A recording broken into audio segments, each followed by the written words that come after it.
Hello everyone, this is Defense Politics Asia and this is the Frontline Changes report for the past 2 days.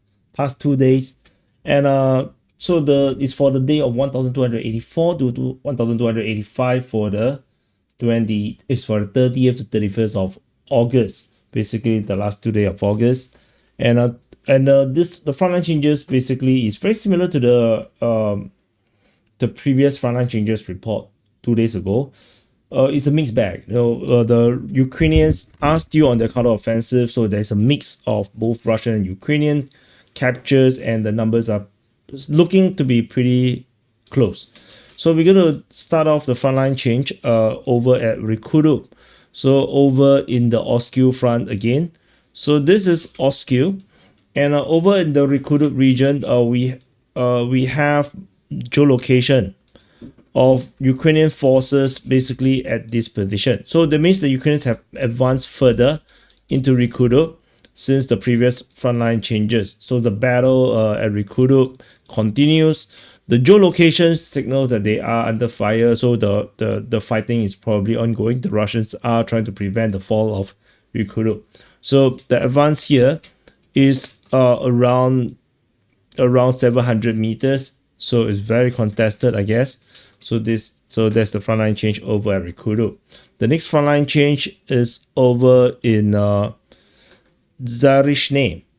So Zarishne. So I just want to confirm. I was just looking at some things. So is south of that position earlier is at the Lyman front. At Zarishne itself, the Russian forces, according to the Ukrainian mapping by Deep State UA, have advanced further. The Russians have slowly creeped up further in Zarishne. So they previously had this position in the rear. So they have now advanced further and increasing their bridgehead over at Zarishne. So the advance is probably around 500 meters. So they are expanding this bridgehead, and the bridge is here. This is the bridge. There's a river here. The Zarabets River.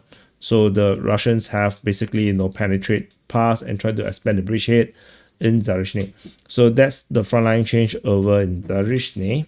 The next frontline change, we go very far away to Rusinya over in the Pokrovsk front.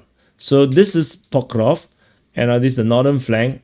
Over at Rusinya, this is the Russian forces have advanced further. A geolocation of Russian forces confirmed that the Russian forces have advanced beyond Rusinya. So previously they were here.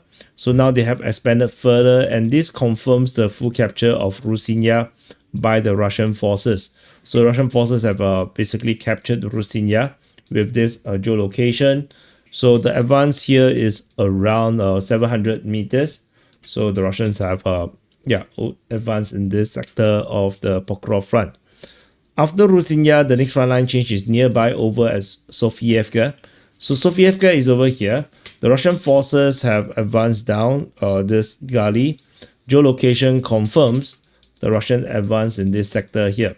So Russian forces advance towards Sofievka as they continue to expand their zone of control north of Petrovsk. The advance here is around 1.6 or 1.7 kilometers, so pretty far. And they are now around 2.7 kilometers away from Sofievka. So that is the frontline change in this sector. So you can see the advance in Rusinya as well as the advance towards Sofievka. So that's the advance. So it's this way. So after the Sofievka one, the next frontline change is over in Kotlyarivka. Over in the southern flank of the Pokrovsk front, there's a geolocation of Russian forces over here. So confirming the Russian advance in the southwest of Kotlyarivka. So, and then after this is the next frontline change is over. I'm not sure this 31st of August. Correct. So I think my geolocation color was weird. Why is it this color? It should be red. Yeah, it's a bit weird. Well, how come some of the colors have disappeared? Anyway, forget it. Okay, so I'm gonna go back So let me turn to, yeah, I need to jump. So Kotelivka. So after Kotelivka, the next frontline change is Zeleny High. So Ukrainian forces have been geolocated at this position at Zeleny High in the north of the Komar front. And this confirms the Ukrainians' success in counterattack at Zeleny High. I need to reduce the frame rate. So yeah, so they have advanced in this sector here, capturing and invalidating Russian claims and capturing grounds that was previously geolocated with Russian forces. So the advance here is around 2.5 kilometers to 2.6 kilometers. Very significant frontline change at Zeleny High. So at least a quarter of Zeleny High is now under Ukrainian control. So this is a pretty significant advance by the Ukrainian forces. So at the minimum, based on Ukrainian mapping, is still a 1.4 kilometers advance. So, and that's Zeleny High. The next frontline change at Malfka. So further south over this position, actually this is Russian capture. Why I put it in yellow? Yeah, so some of this stuff has went gabra. Okay, so that means the numbers is going to be wrong at the top right corner.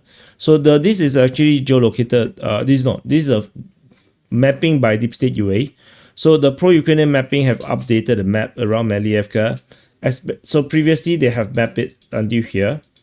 In the south of Malfka, they have expanded the zone of control for the Russians in the south of Malfka. So the Russian forces have advanced down this gully towards the fortifications around here, where this is controlled by the Ukrainian side.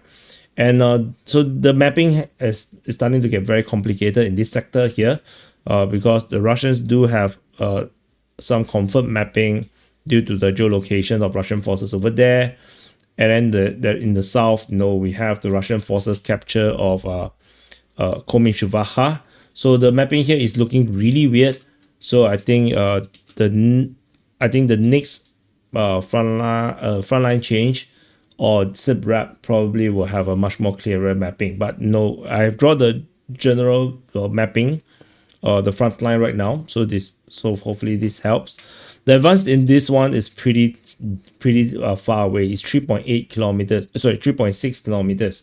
This is a very far advance. So there's a chance that the entire front line here has entirely collapsed. Although I did mention that the front line at multiple places has collapsed entirely. But I think this entire salient here has collapsed. The advance of the Russian forces is really fast.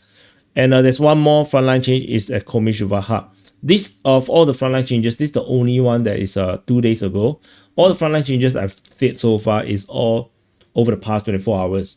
Only this one is actually for 2 days ago, where the Russian forces appeared in Kishuvah through geolocation.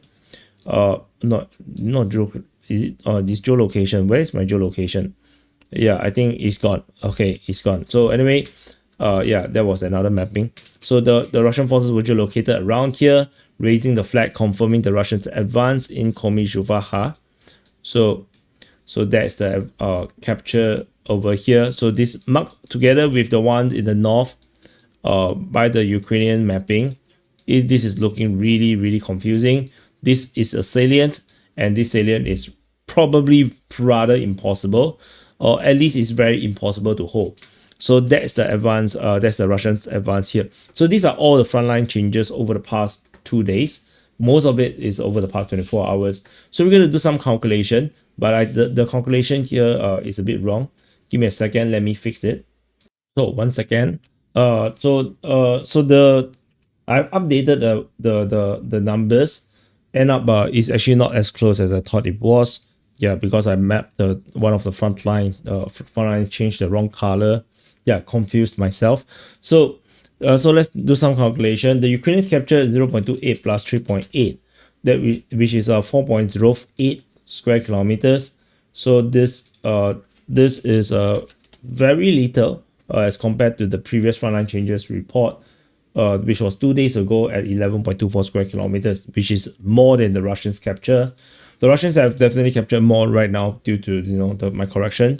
0.76 plus 5.35 plus 5.21. Total area captured by the Russian forces is 11.32 square kilometers. But this is still in the 10 square kilometers range. And if you divide by 2, it's actually less than that. It's only like 5 square kilometers plus plus. And so definitely the Russians are feeling it. The Ukrainians doing their counter offensive is definitely putting some pressure on the Russians, not allowing them to advance more than what we are expecting. The danger is that the Ukrainians may be throwing whatever they have at the Russians. That's a worry I have for them, because it's like when we play real-time strategy game, towards the end game, we know that the war is lost. The game is lost. We will just select all our units and just charge at the enemy base. So I'm not sure if this is that kind of situation. I don't think it is, but it's definitely very against the trend or the tide of the war with the Ukrainians doing the counterattack. So we'll continue to monitor and see how far the Ukrainians counterattacks can go on for, and whether we will go back to a 20 square kilometers range. But definitely the Ukrainians are putting a dent at this calculation. So anyway, that's it. Thank you for watching. Do press the like button, subscribe. Happy birthday to you if your birthday today. And of course, check out the DPA Open Mic. We have a very great discussion just now. It's a 6-hour over session. You can slowly watch it over the week. Play it while you are working. I think it's going to be a interesting listen of people's opinions from around the world. Everybody have very different opinions. So open your mind. Thank you for watching, and I'll see you guys in the next update.